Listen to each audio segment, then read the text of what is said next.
বকুলপুর গ্রামে বিশু ধোপা তার বউ ময়নাকে নিয়ে বাস করত। গ্রামের বাড়ি বাড়ি গিয়ে জামা কাপড় এনে তা মোরলের পুকুরেই ধুত। গ্রামের সকলেই তাকে বিশু ধোপা বলেই ডাকত। ও গিন্নিমা, কই গো কই গো সকলে, আজকে আর জামা কাপড় নেই, দাও গো দাও গিন্নিমা। আহ মরণ, সকাল সকালে সে এমন ডাক পারিস কেন বাপু শুনি? তোকে বলেছিলাম না দুপুর দুপুর আসবি? তা বললে কি হয় গো গিন্নিমা, আমি তো এই সময় সকলের বাড়ি থেকে কাপড় নিয়ে ধোয়ার জন্যে, দুপুরবেলা কাচতে হবে তো। শান্তি, এই শান্তি, জামা কাপড়গুলো বিশুকে দিয়ে যা তো।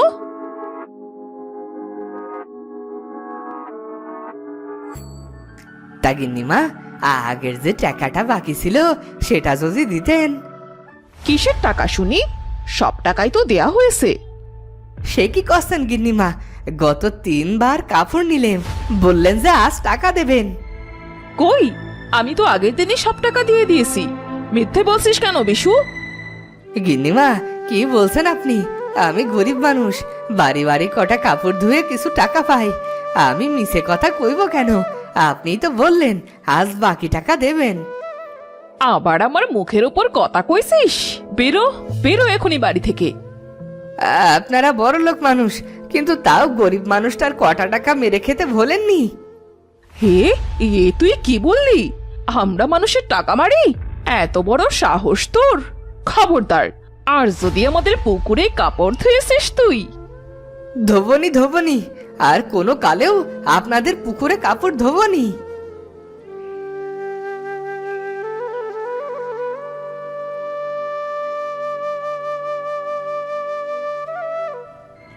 যাবনি, আর কোনোদিন যাবনি তাদের পুকুরে, গরিবের টাকা কটাও মেরে খায়। কি গো, কি হয়েছে? অমন করে রেগে ঘরে ঢুকলে যে?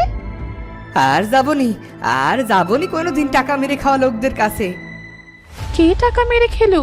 কি বলছো? আরে মোরল গিন্নি বলেছিল 3 দিনের টাকা দেবে, আর আজ বলছে টাকা নাকি আগে দিয়েছে। সে কি গো, তুমি তো তাদের পুকুরে কাপড় কাচো, আর তো কোনো পুকুরেও কাপড় কাচতেও দেয় না, আর তুমি তাদের সাথে ঝগড়া করে এলে? তো ঝগড়া করবনি তো কি করব শুনি? এখন তো সেই দিকেও আর কাপড়ও ধুতে দেবেনি। তা না দিলে না দেবে, তুমি আমার রাগ বাড়িও না আর। এইসব কি আর সাথে বলছি গো, কটা টাকার জন্যে কাজটাই তো বন্ধ হয়ে যাবার জোগাড় হয়েছে। কাজ বন্ধ হবি কেন?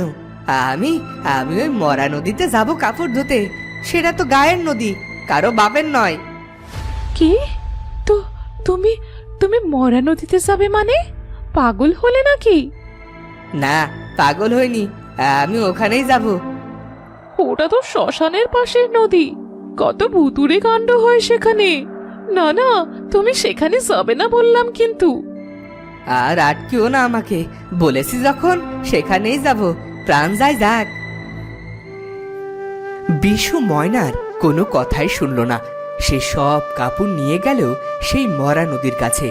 নদীর পাশে শ্মশান, আর সেই শ্মশানে লাশ পোড়ানোর পর সেখানেই ভাসিয়ে দেওয়া হয়, আর তাই নদীর নাম হয়েছে মরা নদী। মাঝে মাঝেই এখানে অনেক ভুতুড়ে কাণ্ড দেখা যায়। বিশু গেল সেখানেই কাপড় কাচতে। কি এমন আছে এই নদীতে যে সবাই এটাকে এত ভয় পায়? আমি তো কিছুই দেখছি না, সকলে শুধু শুধুই ভয় পায়।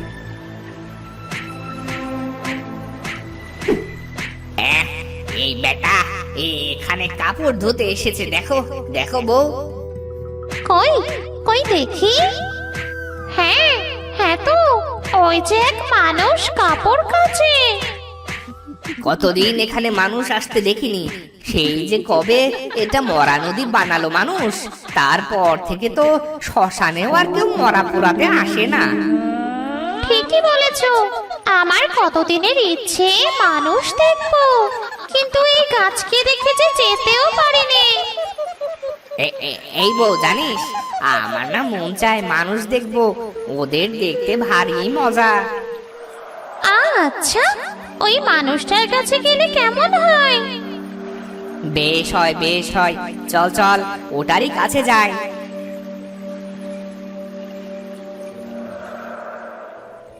এমন আশ্রাবো না যে বাপের নাম ভুলে যাবে। এমন আশ্রে আশ্রে ধোবো যে আজ সব ময়লা চলে যাবে। প্রথমে একটাকে আশ্রাবো, পরে আরেকটাকে আশ্রাবো, লাঠি আর মুগুর দিয়ে পেটাবো আস্থা মতন। এ কি বলছে রে বউ? সর্বনাশ, ও তো আমাদের পেটাবে বলছে। ও কাপড়ের মতো আমাদেরও আছড়াবে বলছে। তাই তো, এখন কি হবে বলো তো? ও হয়তো ভূত পেটানো লোক। ছোটবেলায় দিদিমা বলতো, ভূত পেটনে দিক থেকে দূরে থাকবি নাতনি, ওরা হাতে পেলে পিটিয়ে মেরে ফেলবে। আরে আমিও তো শুনেছি। এবার এর কাছ থেকে বাঁচবো কি করে বলতো? শুনেছি মানুষেরা সোনাদানা খুব ভালোবাসে। আমার মনে হয় ওকে সোনাদানা দিলে ও আমাদের ছেড়ে দেবে। তাই তো মনে হয়। এক কাজ করি, একে আমরা কিছু সোনা দানা দিই, চল।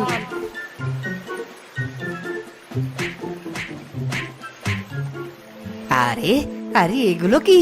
দেখে তো মোহর মনে হচ্ছে। হ্যাঁ হ্যাঁ, তাই তো।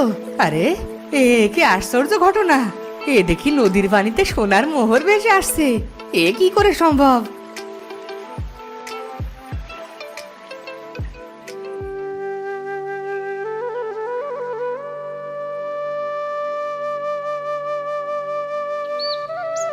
ও বউ, তাড়াতাড়ি দেখে যাও। এ কি, তুমি এত তাড়াতাড়ি ফিরে এলে যে? কি হয়েছে? ঘরে চলো তাড়াতাড়ি, ঘরে চলো। এক আশ্চর্য ঘটনা ঘটেছে গো। কি ঘটেছে গো? খারাপ কিছু না তো? কতবার বলেছি ওই মরা নদীতে যেও না, মানুষ নাকি সেখানে লাশ ভাসতে দেখে। আরে গেছি দেখেই তো এমন ঘটনা ঘটলো। বেশি কথা বলো না তো, ঘরে চলো, ঘরে চলো, সব বলছি। চলো চলো। ঘরে গিয়ে বিশু তার স্ত্রীকে সব ঘটনা খুলে বলল। সে কি, অমন ভুতুরে মরা নদীতে সোনার মোহর আসবে কোথা থেকে? তবে সবাই যে বলে সেখানে ভূত আছে। আরে সেসব কিছু নয়, আজ যা মোহর পেয়েছি তাতে বসে বসে খেতে পারবো বছরের পর বছর। তাহলে চলো, তাহলে আমিও যাবো মোহর আনতে।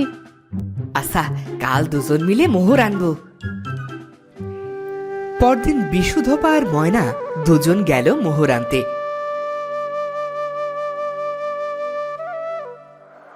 ওই দেখ পুটি, ওই ভূত পেটানো লোকটা আবার এসেছে। তার সাথে আরেকটা মানুষও আছে। আজ বুঝি আর রক্ষা নেই রে। ও বুঝি মোহরে খুশি হয়নি কাল। হবে না কেন? হ্যাঁ, কাল কত লাফাতে লাফাতে মোহর নিল। চল চল, সামনে যাই। না বাবা, সামনে যাব না, যদি ধরে পেটায়। আরে চল না, গিয়েই দেখি। যদি মাপ চাইলে ছেড়ে দেয় তবে আর ভয় নেই। শুনেছি মানুষের আবার দয়া মায়া বেশি হয়। যাবে? তবে আচ্ছা চলো, দেখি কপালে কি আছে। কই গো, এত সময় দাঁড়িয়ে আছি কিন্তু মোহর তো আসছে না। তুমি যে বললে মোহর এসেছে। এখানেই তো এসেছিল কাল, কত কত মোহর। আজ আর আসছে না কেন? হুজুর, আমাদের পেটাবেন না হুজুর, আমাদের মাফ করে দিন হুজুর। আপনি আমাদের ওস্তাদ, আমাদের মারবেন না। আমরা আপনার গোলাম হয়ে থাকবো হুজুর, তাও আমাদের পেটাবেন না আপনার ওই মুগুর দিয়ে। ওরে, এই যে দেখি ভূত। কে কোথায় আসো গো? কে কোথায় আসো? এসো গো, এসো। আমরা যে ভূতেদের কাছে এসে পড়েছি। কে কোথায় আসো? না না হুজুর, ছেড়ে দিন, আমাদের মারবেন না। না না হুজুর, ভূত পেটানোর জন্য অন্য কাউকে ডাকবেন না।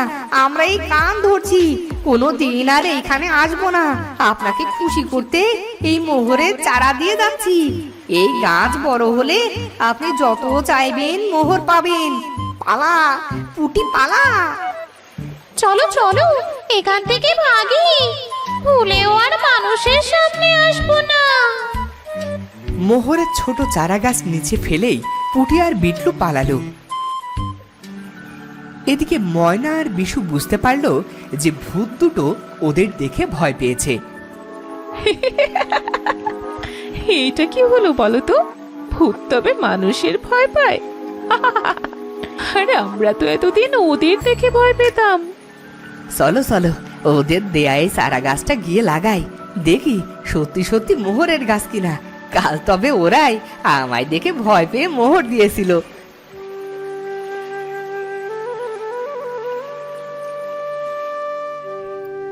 এরপর বাড়ি গিয়ে ময়না আর বিশু সেই মোহরের গাছ লাগানো দুদিনের মধ্যেই সেই গাছে মোহর হতে শুরু করে, আর তারা সুখে শান্তিতে সেগুলো বিক্রি করে বাস করতে থাকে।